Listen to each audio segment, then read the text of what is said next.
Well, it's been about 5 days, give or take some hours, since Siege of the Atlas and Arch Nemesis launched, and I've loved every bit of what I've played so far. The explosive trap build is performing beyond my expectations, and I settled in on an idea of where I want to take the build next. I'm Brittany, and this is a build update. For the league start, I leveled the tried and true lightning trap mines through the story, or through most of it anyways, and switched to explosive trap and blood aqueducts. I'd initially planned to change after Uberlab, but once I saw that 5-link Ashrins were a whopping 2C in the first hours of the league, I decided to make the switch then. Ashrin is often overlooked, but is actually really valuable to Explosive Trap because it has a built-in level 10 added fire damage support. That means it's basically a 2C 6-link, no tabby required. It's so effective, I'm actually still using my 5-link Ashrin even now, and I've defeated all 4 of the new bosses, handfuls of guardians and conquerors and synth bosses, all using the same body armor. I also snagged a 2120 explosive trap gem on day 1 as well for 10C. I've been holding on to profits for now rather than making more gradual upgrades, as my plans for how I wanted to proceed with the build are going in a different direction than I initially anticipated, but we can talk about that more in a bit. The point is that this footage in the background is 5-link Explosive Trap gaming. The best part about playing Explosive Trap is that nobody gives a fuck about Explosive Trap.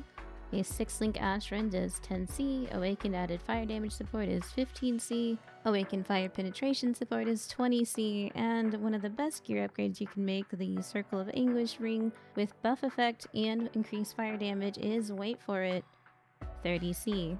I was able to step right into farming Itsuri, and I've dropped 12 or 13 pairs of boots at this point, which all sold for around 50 to 60C on average. The Atlas passive nodes I prioritize have worked out extremely well too. It was a bit of a risk starting such a single target skill, but I'm satisfied with how it turned out, and that's largely in part to the new endgame and the new Atlas passives. In the starter guide, I left the PoB open-ended because I wasn't exactly sure where I wanted to head next. Initially, I was thinking about going alternate ailments for big damage, but honestly, Explosive Trap's DPS is pretty great inherently on its own. Therefore, I decided to aim for moderate but comfy damage at around 4 to 8 million Shaper DPS and then focus on trying to make the build pretty chunk. Yep, chunk is indeed the scientific term here. In the past, one of the more popular ways of making Sabo quite tanky involved alt-quality Berserk, but unfortunately that interaction met its demise just a few patches after its introduction. 3.16 did, however, bring in a lot of new defensive tools, and I decided to embrace the new Mastery, Defense, and Reserve systems in earnest. We're gonna have auras for days. We'll be running Grace, Determination, Skitterbots, Defiance Banner, Herald of Ash, and Clarity. What that means for us in the endgame is around 28k evasion, capped spell suppression, 14k armor, a thick-ass molten shell, Sab's generic 15 damage reduction, and blind. These values are all unflasked and without the usual PoB malarkey. I've also only checked DPS mechanics that I believe are consistent enough to have very, very high uptime. Things like Covered in Ash and increased damage while on soul gain prevention are a little less consistent, so they've been left out of the main DPS considerations, despite being a tool available for you to utilize. I'm also still using the pessimistic math calculations through all of this as well, because I want to go into it knowing what, a minimum damage to expect is, and then be excited when it feels even better than what I'm expecting. I should warn you though that this PoB does feature very min-max gear. I certainly expect to spend weeks if not months upgrading my gear to get it close to what's listed, and I certainly do not expect to achieve all of it.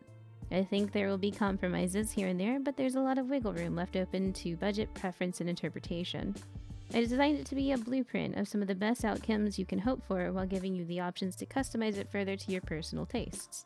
Maybe you want more hunter mods on your chest, or max res on your shield, or maybe you want to sacrifice some of the max gem levels to bring the overall cost down. Remember, anything from gem level 27 to 29 is very comfy, but with luck and the right corruptions, you can actually hit 31 and 32 potentially. All in all, I feel like this is a very consistent way to approach building Explosive Trap. While the defenses aren't perfect, it should survive very well in most content and moderate really well in most aspirational content. Wave 28 to 30 simulacrums, for example, depending on the mods, could still be pretty frightening. These defenses come at the cost of damage, so you won't be exploding an entire health bar in one swoop, but it'll still reach top ends of 11 to 12 million DPS as you approach the gear and mods listed in the PoB. But I think it's safe to say you can realistically expect around 4 to 8 million if you follow the general rule of trying to get as much gem level scaling as your budget allows. I'm really looking forward to getting this up and running. I have been enjoying the build immensely so far, and I'm really excited to push it through this upgrade path to see how it turns out. The new endgame has renewed my love for Path of Exile and bossing as well, and hopefully that means more content for you to enjoy. If you're playing the build, let me know how it's gone so far. If you're thinking about playing the build, be sure to check out my first video where the starter PoB and corresponding atlas tree is located. Don't try to start it from this one.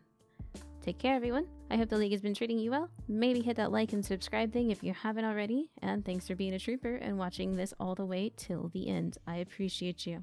See you next time.